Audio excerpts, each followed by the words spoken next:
All right? So now, take a look at your runway 2, the ILS runway 2. ILS runway 2.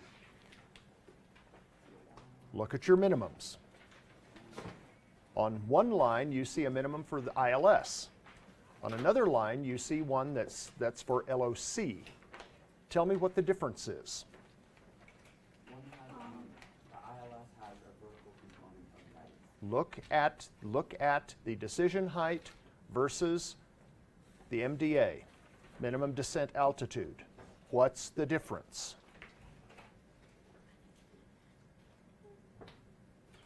One gets you within 200 feet of the deck. Another one does not. It gets you 500 feet off the deck, right? So a precision approach will allow you to descend lower than a non-precision approach. Why? Some of you said it earlier. Because of the vertical component. You have guidance that gives you that vertical component the exact same way it gives you the horizontal component. So it will allow you to fly an approach lower. Why would you want to do that? If the deck's 300 feet, is the localizer going to get you to a position to land? No. Will the ILS get you down where you can land? Yes. So here you are, got a plane full of passengers. Everybody wants to get out there and start rubbing on that suntan lotion. Which one's going to get you there? So, there's the difference between precision and non-precision. By and large, precision approaches will allow a lower descent than a non-precision approach. Non-precision approaches, however, are more plentiful. So, just keep that in mind. Now, any questions on all the markups that we did on the ILS runway 2? Any questions? Okay, so with that, we've got everything all squared away with this one. Now we're going to use the exact same principle, and now I want you to pull up the VOR 20. I think that's what it is.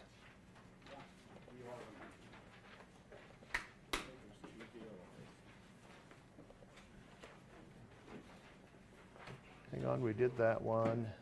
I'm going to close out that. I don't know why all of that. Hang on here. Okay, close all. Let's do that. And I think it's VOR 20. VOR runway 20, right? Okay, so let's brief this.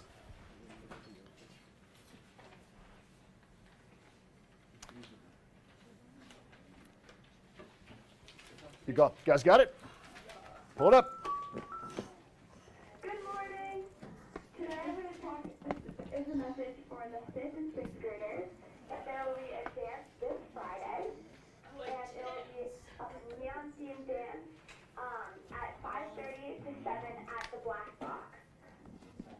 Friday. Thank you.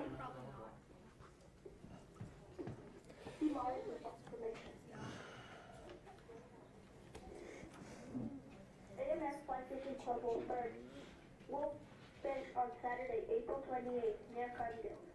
Guides are available. Please sign up on the whiteboard outside Chris Konsinski's room. Space is limited to 12 kids. Get on with it. Thank you. Okay, here we go. Got it? Yeah. Where do I start? Check the date. All right. So the first thing we need to do, are we current? Yes. Can we use it? Yep. So far, so good. Now then, what's next? Okay, so now we come up here, right? Yeah. Right? Okay, so if we're looking for the VOR to runway 20 at Kahului in Maui, so far, so good. Then what?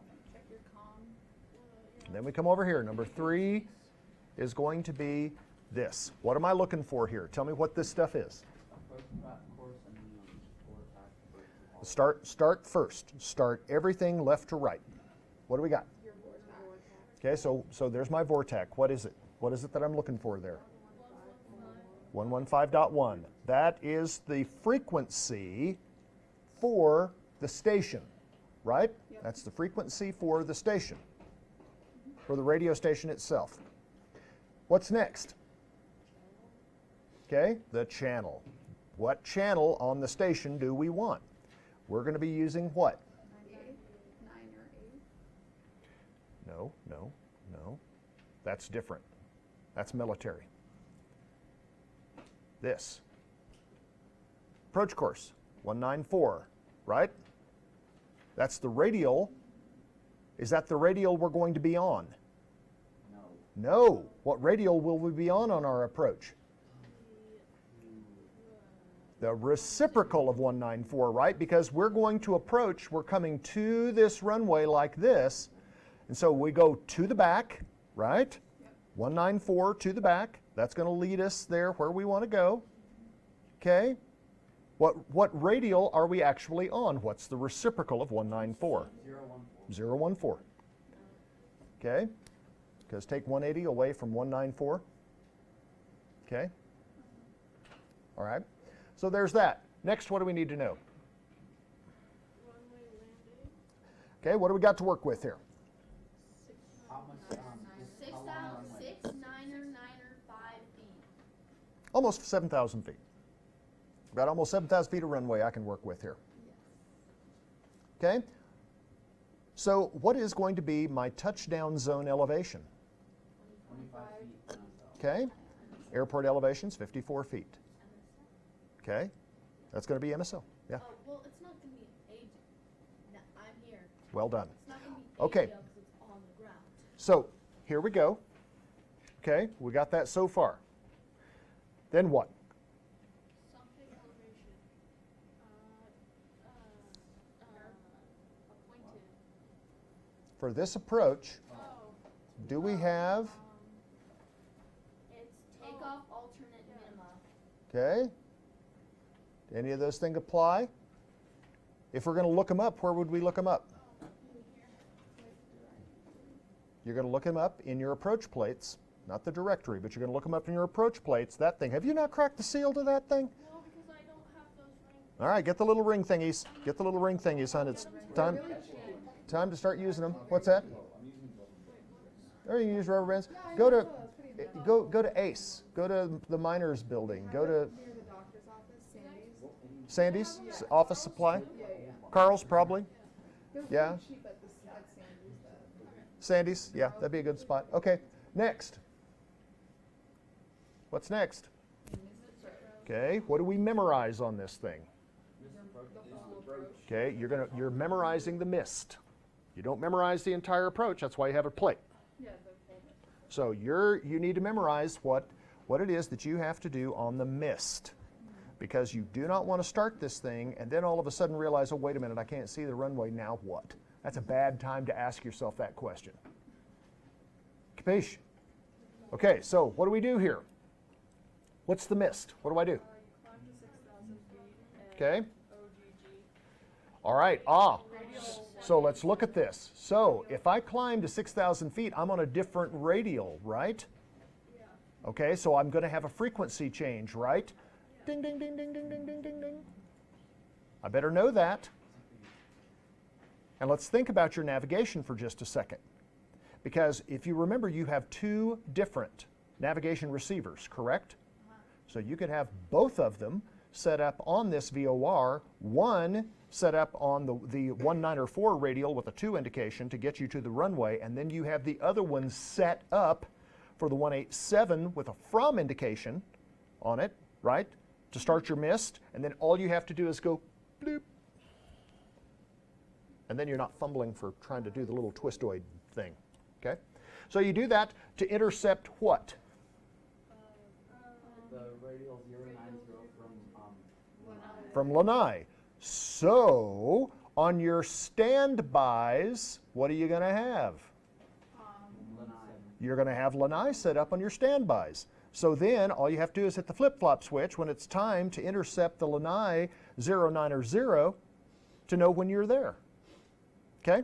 Yes, sir? With the G1000, can you like display like both of your VOR navigations on the same at the same time? Yes. Yes. You won't be able to on this. The demonstration that I'm going to show you guys tomorrow on these things, you won't. And I'll explain the limitations that we have on these J's right now with this. But on the G1000, you can have your GPS sitting here in your CDI, showing that, you know, with GPS navigation, and then underlying that on your HSI, you have all of your bearing information for your VORs. Okay, so you can have all of that stuff going there as well. That's how I do my cross-country stuff, is I'll still tune those VORs in. It just keeps you engaged, again, in case you lose GPS. So we're ready to go here with to know when we intercept this radial, then a climbing right turn direct to the dips intersection and what? Hold. Okay, remember that we have a chapter 28 is all about holds, about how we do it. Story. Okay, let's say your Okay. let's say your GPS and your vortex navigation are showing two different things. Which one would you trust at that point? Would you do the VOR just because GPS is 100% accurate? Your GPS, if your GPS is not 99.99999% accurate, it's going to shut off. Because it will fail the RAIM test. Remember what we talked about on GPS about RAIM? Okay, the receiver autonomous interrogation something whatever it is. With that thing, if it cannot get the right signal from the GPS stuff, it just shuts off. And it'll just say GPS not available or RAIM not available, and you're done. Then you go to your backup on your VORs. That's why I always have the VORs under there, so that if something like that happens, I'm not fumbling for it, especially if I'm doing it in challenging conditions, in the clouds, on some kind of an arrival or approach segment. So, and the other thing too, while I'm just preaching about this here as well, your heading bug. You think about your heading bug as like being this thing that is like one of these, you know, no duh kind of a deals here. Let me pull this up for you guys over here. I'll pull this up. Stand by while I do this. I just want to show you this here. Your heading bug right here. And this is your heading bug that you can move. You know, you can kind of wobble that thing around and kind of move it, etc., and move your heading bug wherever you want to move it. With this is also a valuable piece of the puzzle when it comes to a departure or an arrival at an airport. Because if you are vectored, what are they going to give you? They're going to give you headings, right? So you want to be ready to switch everything to a heading mode and fly a particular heading to intercept a radial or an approach, one of the ILS final approach fixes, because that may be how they get you there. So having all of your stuff all situated well before you get there, knowing that anything can happen, but also knowing that you're in control. If something's not right, you need some time, you need whatever, you know that you can ask for it. But otherwise, for you to get there as efficiently and effectively, I guess, as you can, following those vectors are probably going to be the way to get you there.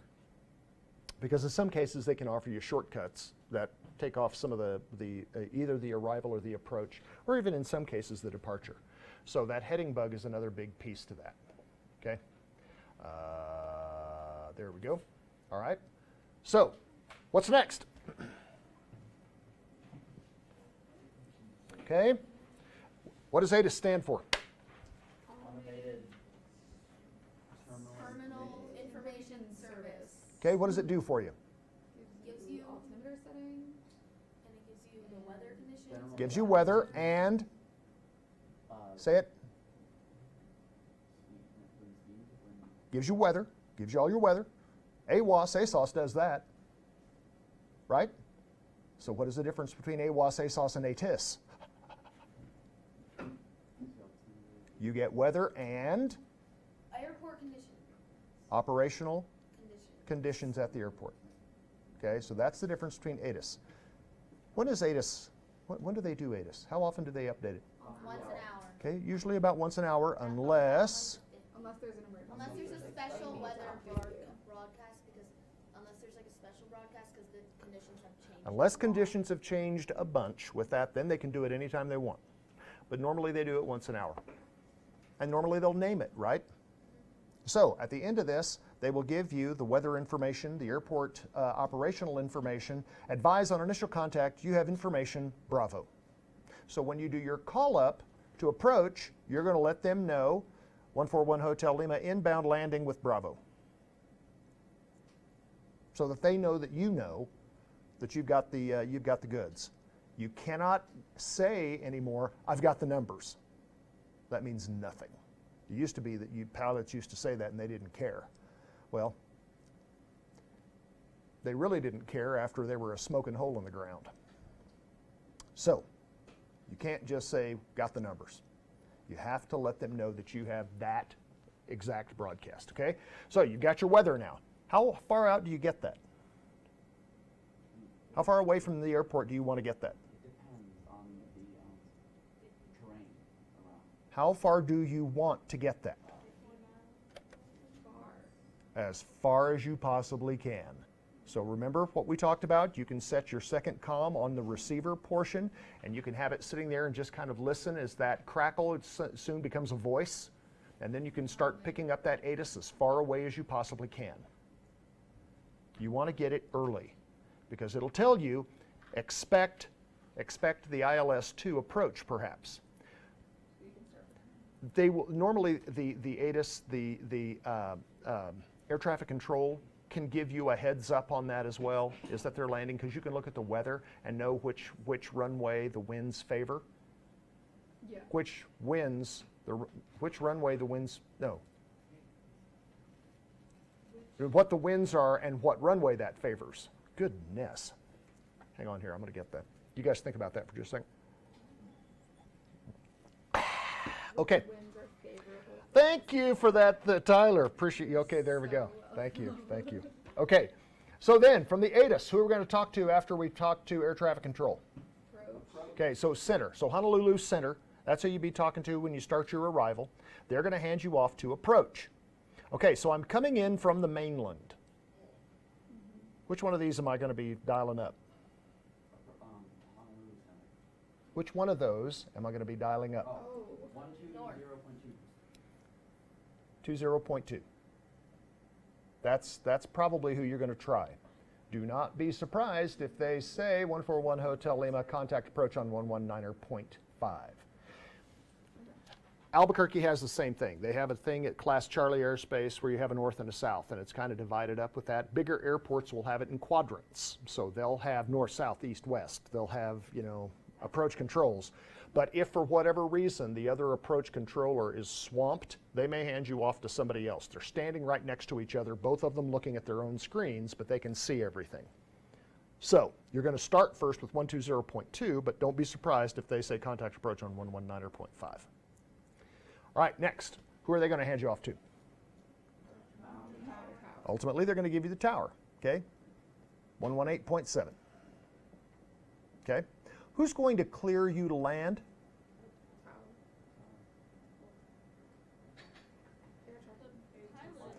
Tower is going to clear you to land. Who's going to clear you to start your approach?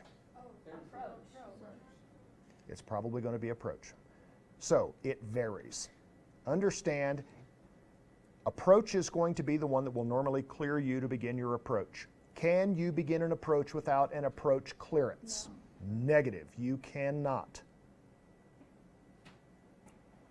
Yes? Does it ever happen where they're just totally swamped and none of them are answering you, and then you're just kind of like up there stuck? Yep. Been there. All of us have. So the question was, does it ever happen when they get busy and they're swamped and all of a sudden they forget about you and then you're just kind of stuck? I mean, you can't just stop and be like, I'm just going to stay Pull here. Yeah. over. So what do you do? Pull over on the side of the airway. You go building circle. patterns? No, oh, you can't because you have to approach the circle. That's correct. You, You're, oh, you go do the procedure turn. No. And just You hover like a go helicopter. missed. No. Well, you'd have to approach to go mix. Yeah. you're gonna learn this as we get into this. You do a water landing. No, here's what you do. Do a water landing. You put us land down- in a random you field put us down on somewhere. top of Aspen Mountain, and then That's why we have parachutes. I'm out. No, that's not what we do.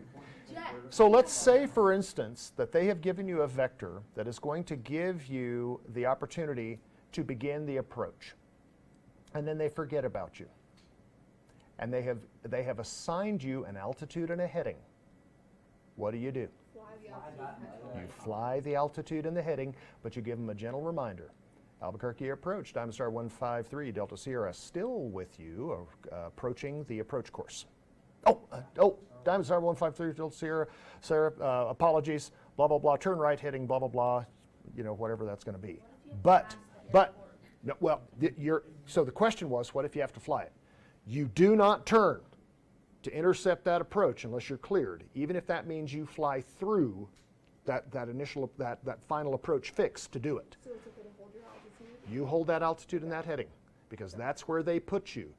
And the reason being is because they have conflict avoidance on the ATC stuff with all of that heading and altitude, and they'll get a ding, ding, ding, ding, ding, ding, ding if you're going to be a problem with that, but you cannot begin that approach until they have cleared you to do it, even if it means that you have to fly through that final approach fix, that final approach course to do it. Now again, you're going to learn this. Okay, I shouldn't even have said that, but I just wanted to let you guys know. Okay, after the tower's going to clear you to land. Okay, all right, then you're going to land. Then what? Ground control on 121.9er or 279.6. well, that's when you're flying that F-22 Raptor is when you'll dial them up there. wait, hold on. But then, would a military jet not be on the same frequency as everybody else? No. It would be able to listen No. to everybody else? They do have some of the other channels at the lower bands of the VHF stuff versus UHF, but not all of them do. So yeah, so that's why you've got the two different frequencies there, is for the military. So 121.9er is going to be ground for us. What would the other options be? 118.9. Okay, normally those are what the ground frequency is on. Ground frequency normally starts with 121.9, 8, or 7. Okay, then what? On your round robin, you're getting ready to head out of there. You want to pick up your clearance delivery to get you ready to go to turn back around and head somewhere else. There you go. Tower's closed, or you need to talk to somebody on the Unicom. There you go. So all here on this strip are all your frequencies. Then what? Then you go. You go tower. No? Then what? You're done with your frequencies. Now what? Go to You look at your clearance alternate mix. and radio. What view is that called? Plan view. Plan view. Now we're looking at our plan view. Plan view shows us what? Aerial view. Okay? This Shows area us. surrounding the Bird's eye airport, view. including like the procedure. Okay? It kind of gives us the big picture of what we're doing. Shows us terrain. Shows us what else? Your VORs. Okay? So we have this. We know that we're flying what kind of an approach. So it's probably important that we know where this is, right? Okay? That shows you your Let's say that we have an emergency. What do we have here? MSA, what is it? Minimum safe altitudes? Okay, right? So that you know, divided by the radials from that VOR within a 25-mile radius, where your safe zones are with regard to altitude. So in this sector, you know that if you're at 11.1, you're not going to hit anything. This sector, 6,800 feet, you're not going to hit anything. This sector, 3,200 feet, you're not going to hit anything. That sector is ocean though. Why is I don't know. waves. It's just what they do. Yeah, sharks. Tall sailing ships. Big Sharkies. vessels. I don't know. Tornadoes. Okay, then. So we've got this. We know what our frequencies are. We see what they are. We also can identify our VOR with what? Remember this? Yes. Morse code. Thank you very much. Do we have Morse code on the G1000? Do we? No. What we do is that when we have this dialed up, stand by. I can't remember what's on there. Mr. R, what's the difference between Morse code and binary? Binary is zeros and ones. Yeah, binary is a digital code for programming. Okay. Morse code is it's a, Dashes. Oh, you can do it with the flashlight too. Yeah, or your eyes. yeah, you can do that either audibly or visually. What did you just say? What's that? Did you just say something? Oh, I did. Oh, no. Yeah, I can't tell you, Cooper, what that was. Great. Yeah, yeah. But how do we identify the VOR here? It's green. So when it's good, it's green. Okay? So if we're on the old-timey systems, how do we identify it? Morse code. We listen for the Morse code. By the way, you can also still listen to the Morse code here by loading up the comms on here. So what you can do, you can actually load this, your VOR, VOR frequency over here on your comm, dial it in, and listen to it on standby to identify the dashes and dots, if you want to do it. Mm-hmm. You listen, so you don't even change the geographic frequency. No, you wouldn't. No, and the reason you wouldn't want to do that is because presumably you're going to be talking to someone else here.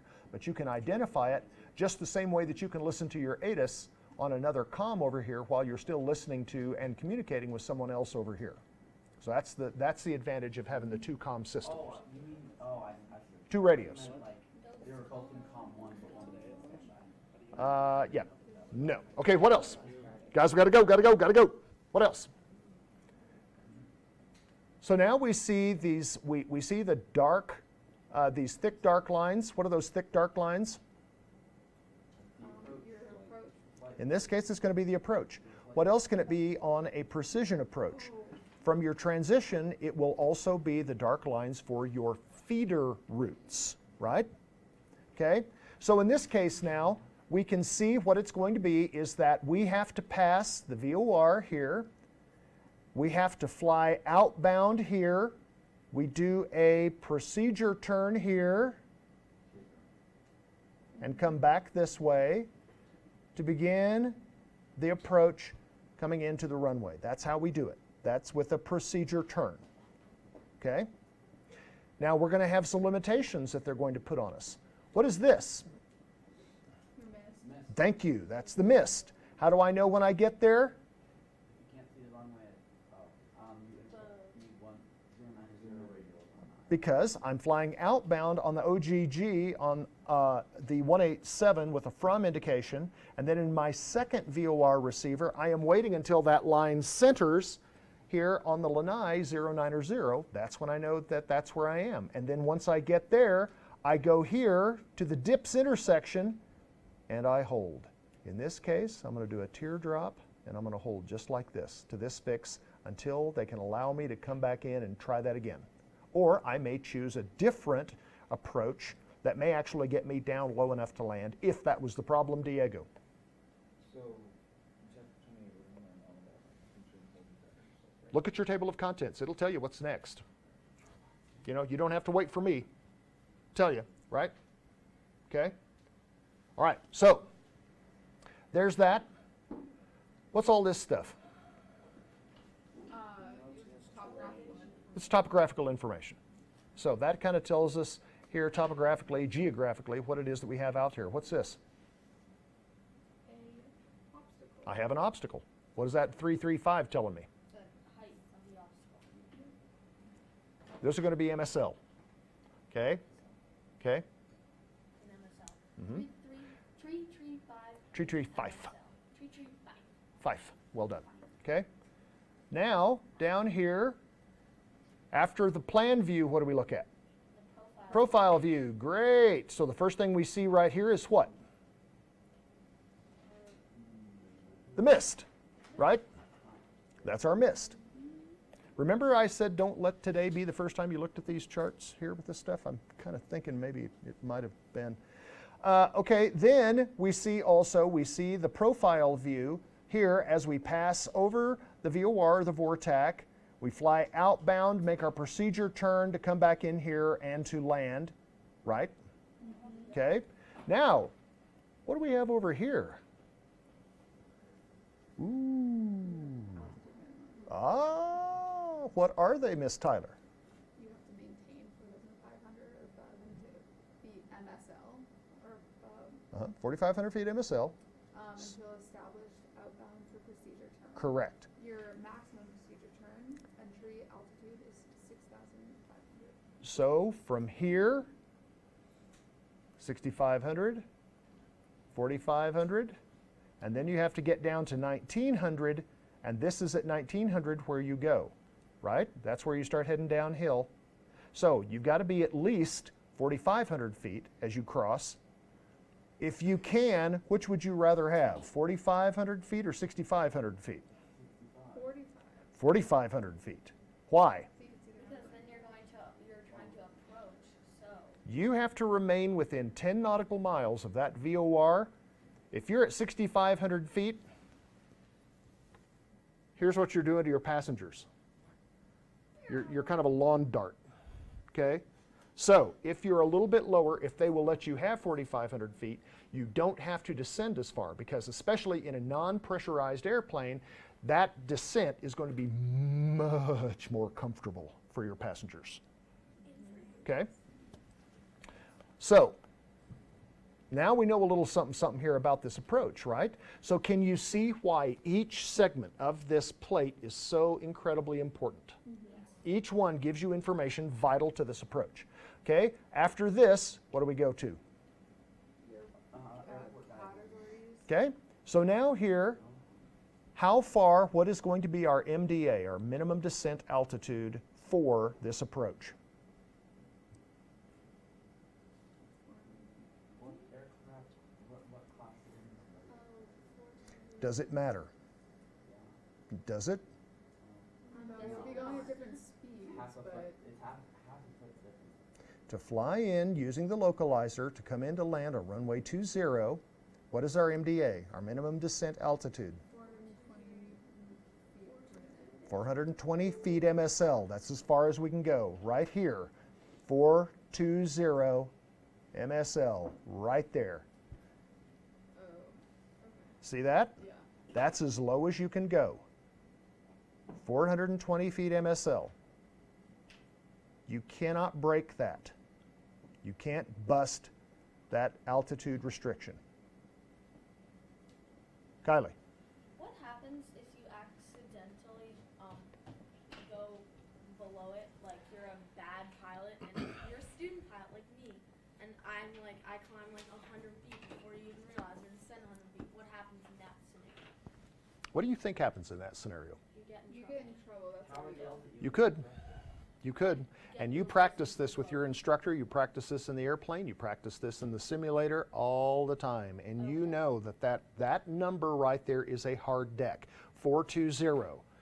Do you have to go down to 420? No. You could say my personal minimums are going to be 100 feet higher than that. You may say my personal minimums, where I am comfortable descending, is going to be 520 feet. Okay. You don't have to go down to So 420. you could go up a little bit, so that way you have a little bit more leeway. So if you descend a couple of feet or add a couple of feet, it's not that big a deal. You haven't busted your altitude, have you? No. Okay, so early on in your early stages of instrument flying, your personal minimum, you may want to say, I don't want to go lower than 200 feet above the lowest I can go. The DH, the decision height, or the decision altitude for a precision approach, or the MDA for a non-precision approach. And to say, that's my personal minimums.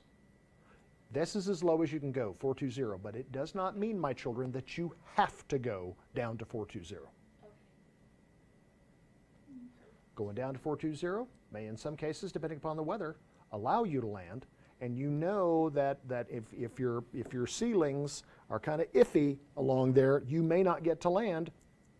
Doesn't matter, no hill, because you guys are pros, and you guys know and you have practiced for the mist. You know that you're ready for the mist. Why? That's what you expect. Okay, now, let's say, for instance, you want to use this approach to get you within the runway, the airport environment, but now the winds have changed. Now you want to land on runway 2. Circling. Circling. What are your minimums on your circling? 500. For what kind of aircraft? Class A. What does that mean? Heavy. No, very light. Slow. 1.3 times stall speed for that aircraft.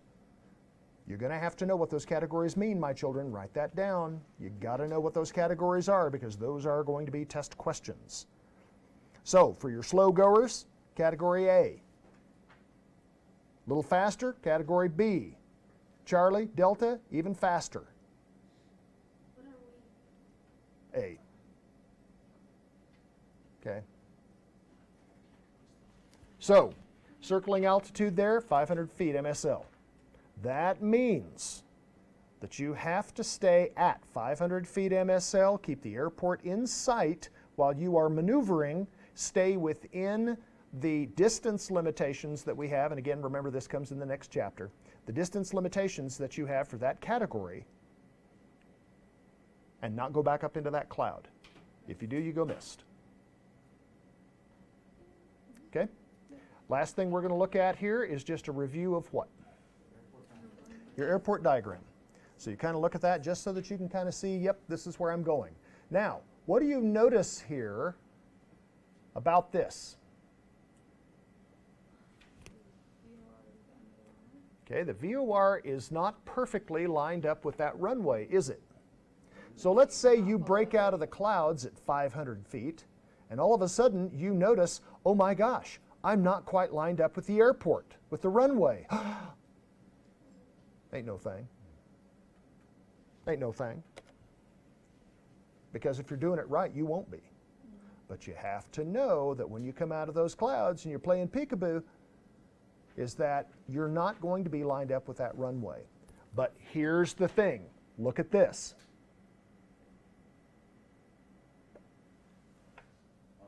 Which runway are you going to land on? The one on your right or the one on your left? The right.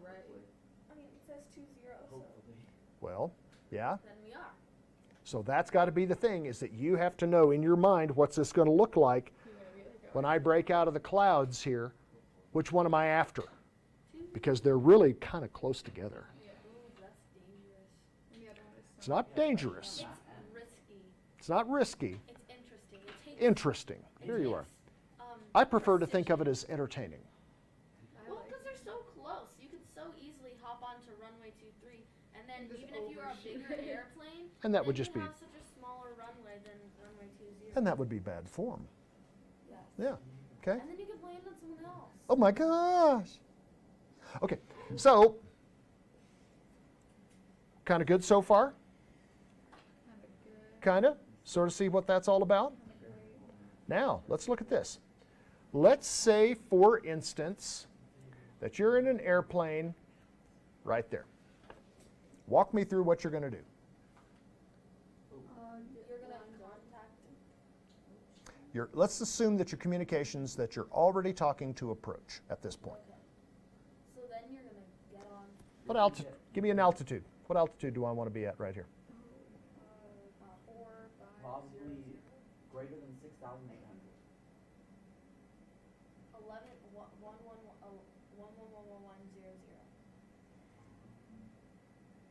That was really high. 6,500. You could be at 6,500 feet here.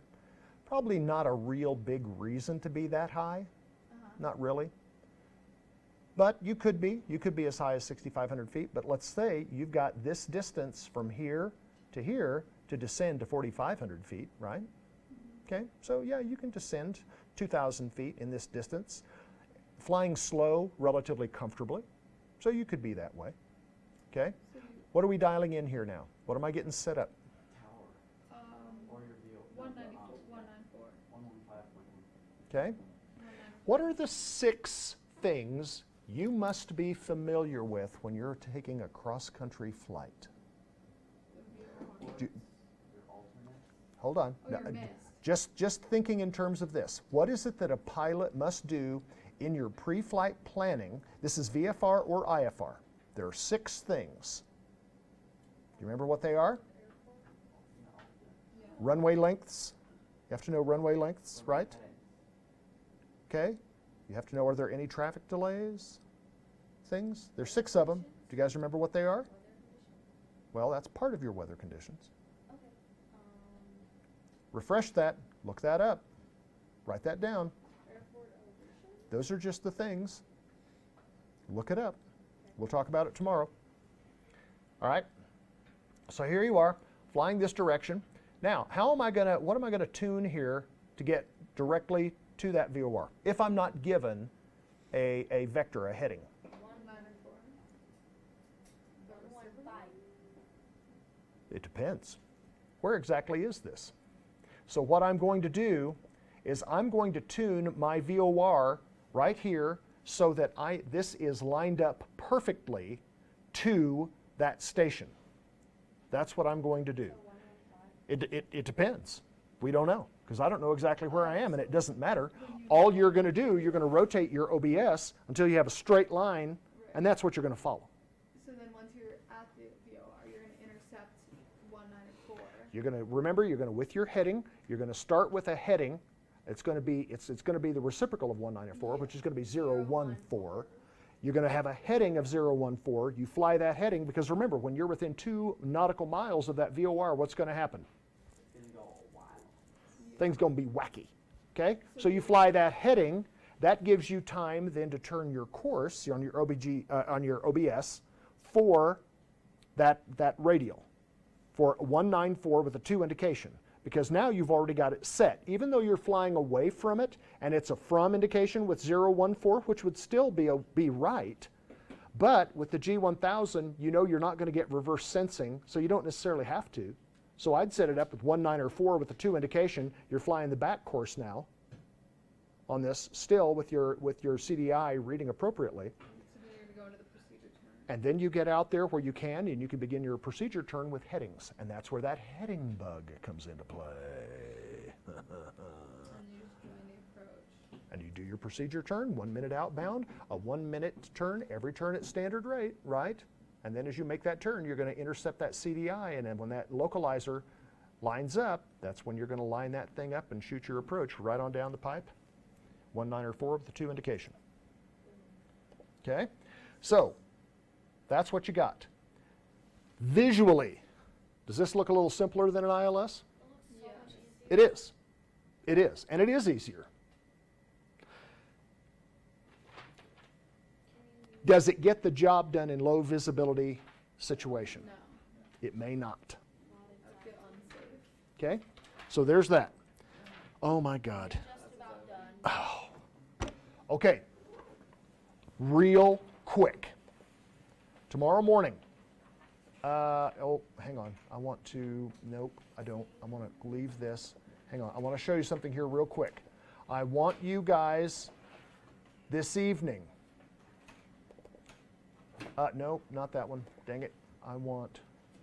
Where is it? This one. I want you guys to be prepared, and here's what I'm going to do. I'm just going to do this tomorrow morning, and we've got to go quick because I have a demo that I want to do for you. And you're going to brief this approach for me on area navigation. RNAV stands for area navigation. Yes, it's GPS.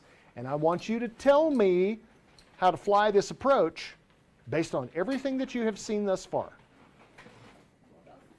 And as soon as you do that, we're going to have our demo, the first demo, and we'll have more demo stuff on Wednesday.